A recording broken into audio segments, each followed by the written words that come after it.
तो हम इसको अब आगे चलते हैं थोड़ा सा। मैं चाहती हूँ कि हम आगे भी इसको देखें। जो इसमें इन्होंने कुछ फैक्ट्स एंड फिगर्स इन्होंने यहाँ पर बयान किए। कहते हैं कि क्या आपको अंदाजा है कि जीन्स की एक पतलून बनाने में तकरीबन 1800 गैलन पानी सर्फ होता है।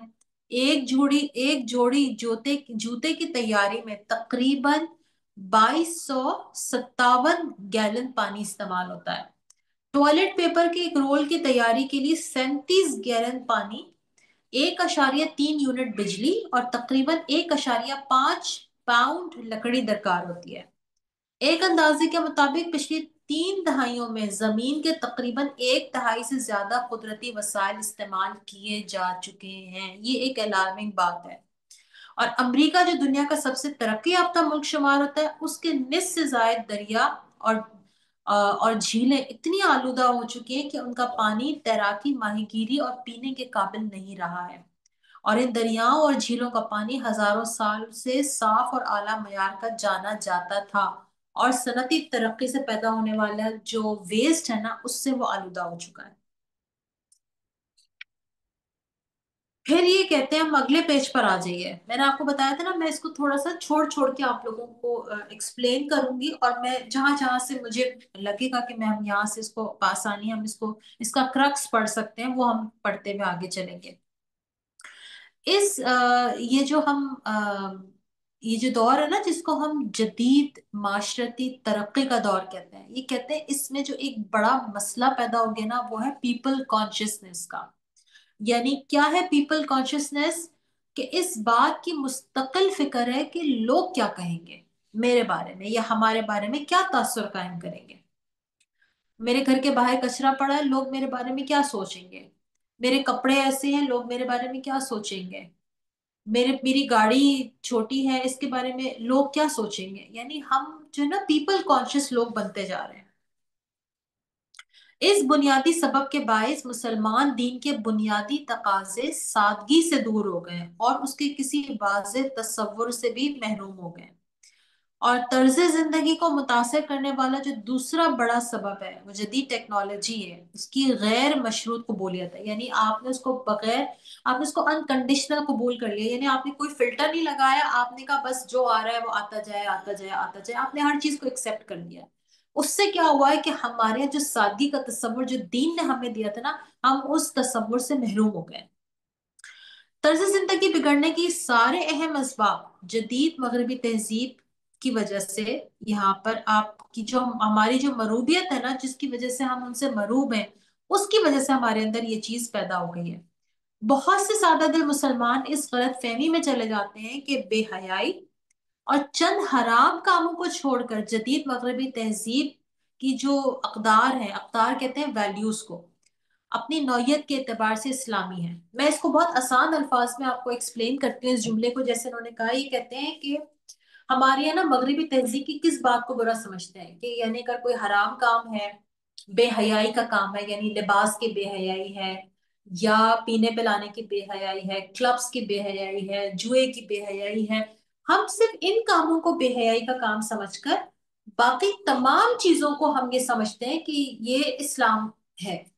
अच्छा, क्यों समझते हैं? क्योंकि हमने इस्लाम के कॉन्सेप्ट को सही समझा नहीं है। वी आर मुस्लिम्स, लेकिन हमने इस्लाम का जो सही कॉन्सेप्ट, जो दीन हमें सिखाता है, दीन आसानी के बारे में क्या कहता है, दीन सादगी का क्या सादगी के बारे में क्या एक्सप्लेनेशन हमें देता है, हमने उस बात को अभी तक सोचा और समझा नहीं है। तो ये कहते हैं कि लोगों को गुमान ये होता है कि अगर मगरिब में आजादी का तस्वुर है तो दीन में भी आजादी है। लज्जत के हुसूल पर तो दीन में कोई मुमानियत नहीं है, दीन में भी सहूलत और आसानी है। तब्दीली अच्छी चीज है, इजरत में क्या खराबी है, माल भी अल्लाह का फजल है। इस नुक्ता नजर का तज्जिया करने से पहले ये समझना जरूरी है कि वैल्यूज किसे कहते हैं। यानी बहैसियत मुसलमान मेरी और आपकी वैल्यूज क्या है, जिसको हमें अडॉप्ट करना है और हमें उसको दीन की वैल्यू समझकर लेना है। सबसे पहली बात जो ये कहते हैं, वैल्यू वो चीज है जैसे जिसे किसी भी मकसद के हुसूल की जद्दोजहद में गैर मशरूत अहमियत हासिल रहे, या जिसका नजरअंदाज होना किसी सूरत भी काबिल कबूल ना हो। मैं इसको आसान अल्फाज में आपको बयान कर देती हूँ। वैल्यू इसको कहते हैं कि आप अगर किसी चीज को हासिल करना चाहते हैं, तो आप उसको कहते हैं बस मुझे चाहिए तो चाहिए। अब उसके अंदर कंडीशंस आप अप्लाई नहीं करते। कंडीशंस क्या है? ये चीज मेरे लिए किस हद तक जरूरी है, ये चीज मेरे लिए सही है या गलत है, ये चीज मेरी सेहत पे क्या असर डालेगी और क्या नहीं डालेगी। बस हमें चाहिए तो बस चाहिए। हमने उस चीज को अपनी वैल्यू बना लिया है कि अगर पैसा, बहुत सारा पैसा कमाना है तो बस कमाना है। अब उसके पीछे सेहत खराब हो रही है, रिश्ते खराब हो रहे हैं, दीन और ईमान, मतलब नमाज पढ़ने का टाइम नहीं मिलता, नमाज सही वक्त पे अदा नहीं होती, इन तमाम चीजों की फिक्र किए बगैर बस पैसा कमाना है तो कमाना है। अच्छा, और उसके ऊपर हम, अक्सर लोग आप सुनेंगे कि वो ये तौजी बयान करते हैं कि पैसा कमाने में तो कोई ममानियत नहीं है, दीन पैसा कमाने से कहीं मना नहीं करता। जी बिल्कुल ठीक है, दीन पैसा कमाने से आपको कहीं मना नहीं करता, लेकिन दीन आपको ये जरूर सिखाता है कि आपने अपनी प्रायोरिटीज की लिस्ट बनानी है कि आप किस चीज को इंपॉर्टेंट समझते हैं। आपके लिए सेहत इंपॉर्टेंट है, ईमान इंपॉर्टेंट है। कहीं ऐसा ना हो कि पैसा कमाने में हम इस कदर महव हो जाए और इस कदर हम उस चीज की जद्दोजहद में हम इस कदर गुम हो जाएं कि हम ये भूल जाएं कि नमाजों का वक्त निकलने लग जाए, या हमें तसल्ली से नमाज पढ़ने का वक्त ना मिले। हम सब अपनी अपनी नमाजों को चेक करें कि क्या मुझे और आपको तसल्ली के साथ नमाज पढ़ने का वक्त मिल जाता है, या कहीं ऐसा तो नहीं कि हम नमाज के लिए खड़े होते हैं और हम बस इधर अल्लाह अकबर करते हैं और इधर सलाम फिरते हैं और बस हमें ये होता है कि आपने फटाफट जाके अभी ये काम करना है, अभी किचन में जाना है, अभी ये चीज करनी है, अभी वो चीज करनी है। तो अगर हम इस अंदाज में नमाज पढ़ रहे हैं तो इसका मतलब है कि हमारी जो जिंदगी के जो दिन और रात है ना, वो किसी चीज के पीछे भाग रहे हैं। और एक्चुअली अगर हम लोग देखें ना तो हमारी जिंदगी के दिन और रात जो है ना वो किसी चीज के पीछे भाग रहे हैं। और बड़े अफसोस के साथ ये कहना पड़ता है।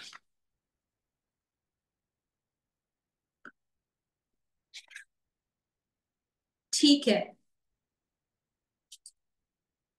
हम इसमें से बहुत सारी चीजों को इस वक्त स्किप करते हुए चल रहे हैं, क्योंकि बहुत सारी चीजें मैं चाहूंगी कि आप लोग खुद भी एक्सप्लोर करें। अ, फिर भी मैं कुछ चीजों को इसमें देख रही हूँ। आसानी और सहूलत मगरिबी तहजीब की कदर है।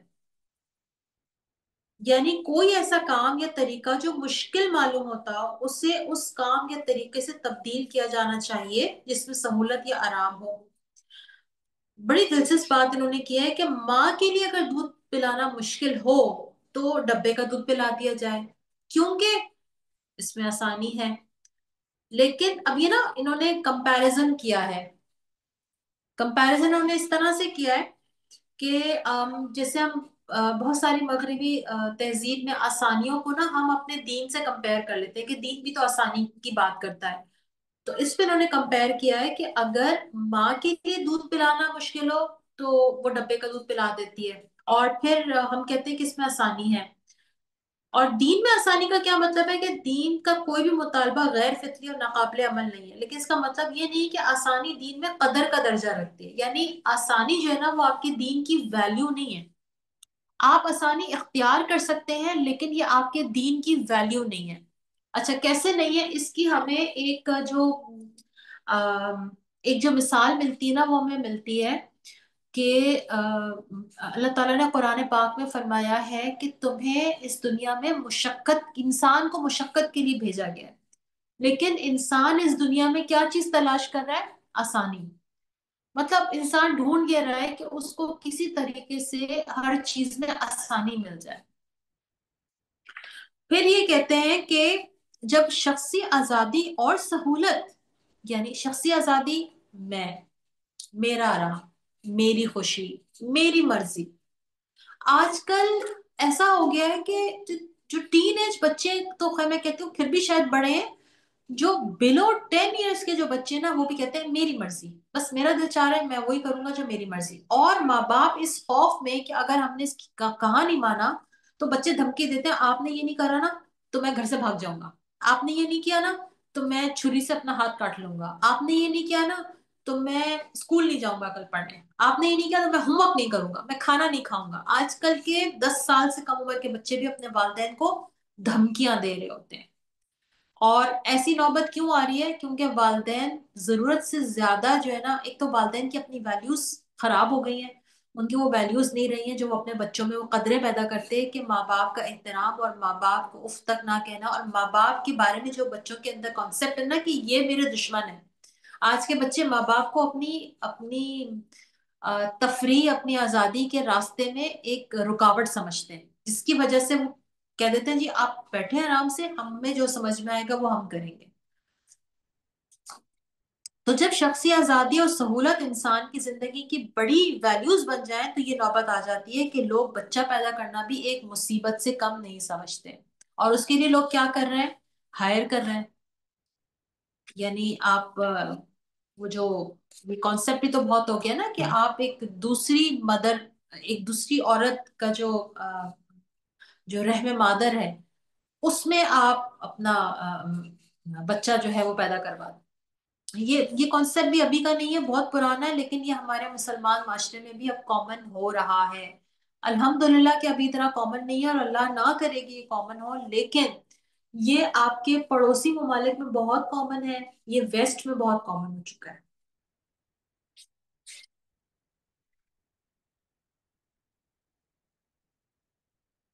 फिर ये कहते हैं कि हम अपने मामलात में शरीयत की दी गई इजाजतों और रियायतों का लिहाज रखें।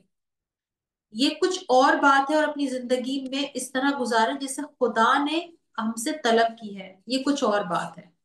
यानी अब ये ना बातों में फर्क है कि हम अपने मामलात में शरीयत में दी गई जो इजाजतें और जो रियायतें हैं उसका भी लिहाज रखें। यानी अगर शरीयत ने आपको इजाजत दी है कि आप बैठ के नमाज पढ़ सकते हैं, लेकिन शरीयत ने ये नहीं कहा कि बस चूंकि बहुत थक गए थे इसलिए बैठ के नमाज पढ़ ली। नहीं, अगर आप खड़े होकर नमाज पढ़ सकते हैं तो आपको बैठ के नमाज नहीं पढ़नी, वो शरीयत आपको इसकी दीन आपको इसकी इजाजत नहीं देता।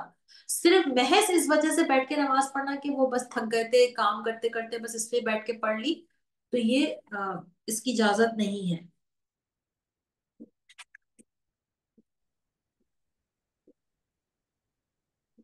आगे आ जाइए, हमारे पास चूंकि टाइम भी बहुत कम होता है। अ, अ, अपना माइक ऑफ कर दीजिए प्लीज आप लोग।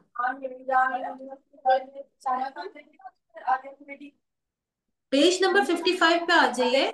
हम एक्टिविटीज को देख रहे हैं। एक्टिविटीज में है तर्ज जिंदगी को मुतासिर करने वाले अवामिल का जायजा लीजिए।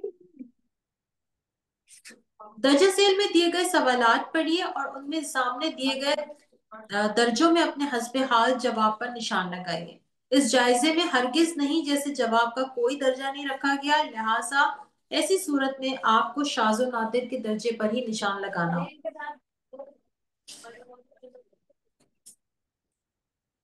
अच्छा जी, ये सवाल पढ़ना शुरू करें। क्या आप किसी काम को करते हुए ये फिक्र करते हैं कि घर से बाहर लोग इस बारे में क्या कहेंगे?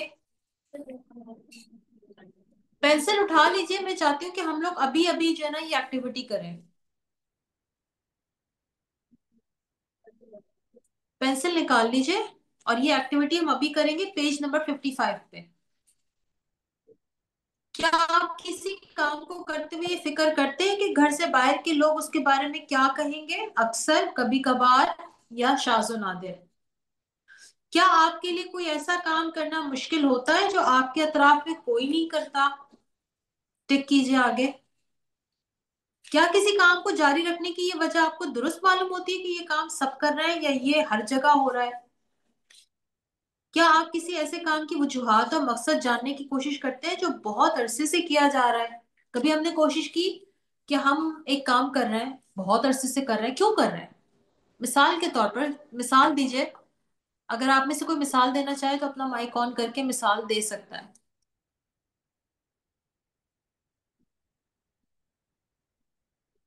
हम कोई काम कर रहे हैं बहुत अरसे से, क्यों कर रहे हैं? किसी रस्म के बारे में बताइए, आप वो रस्म बहुत अरसे से फॉलो कर रही हैं, क्यों कर रही हैं? जी अस्सलाम वालेकुम। वालेकुम अस्सलाम। जी फायजा जी, एक मतलब हम अपना पर्सनल तो नहीं, बट ये कि एक एक्सपीरियंस ये है कि मोस्टली जो शादियों पे जो रसूमात होती हैं, या आप रसूमात भी, और ये कि जो उसके फंक्शंस होते हैं वो भी, नोबडी नोस के वो क्यों होते हैं, और ना कोई पता लगाता है, बस वो होते हैं, और मेरे ख्याल में डेकेड से होते आ रहे हैं। हाँ, ठीक है, बिल्कुल सही है। हम अपने बच्चे को 1.5 साल की उम्र में मोंटेसरी में क्यों डालते हैं? हम सोच क्यों डालते हैं?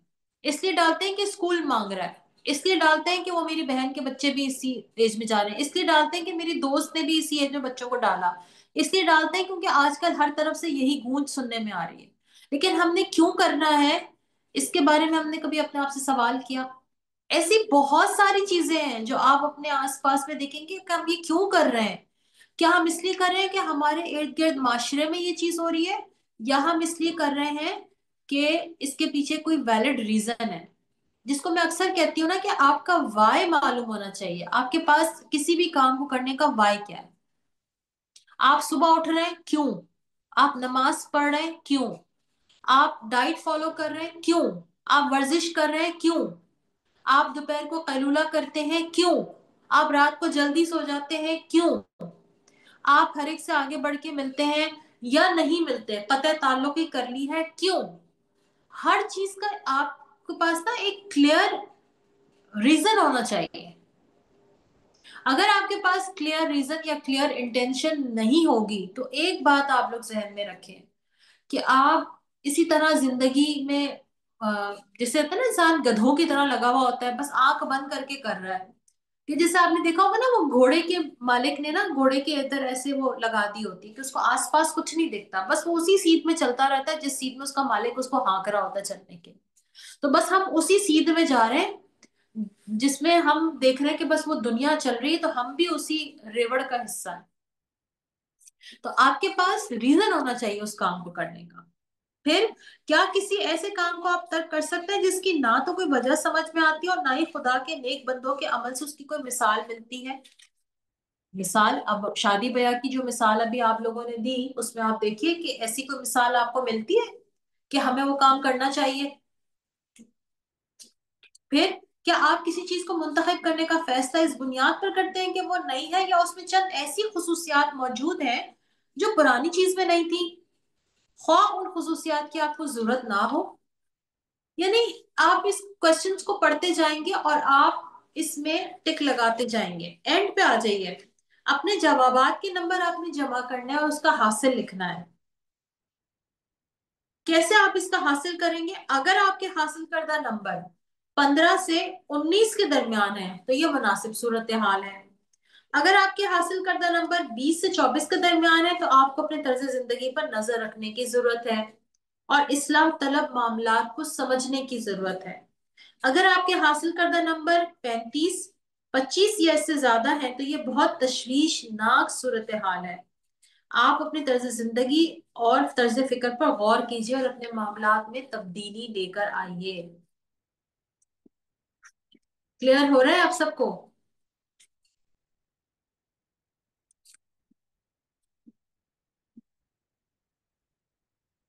किसी के जहन में कोई सवाल है? बस हम यहीं तक रखेंगे इसको आज।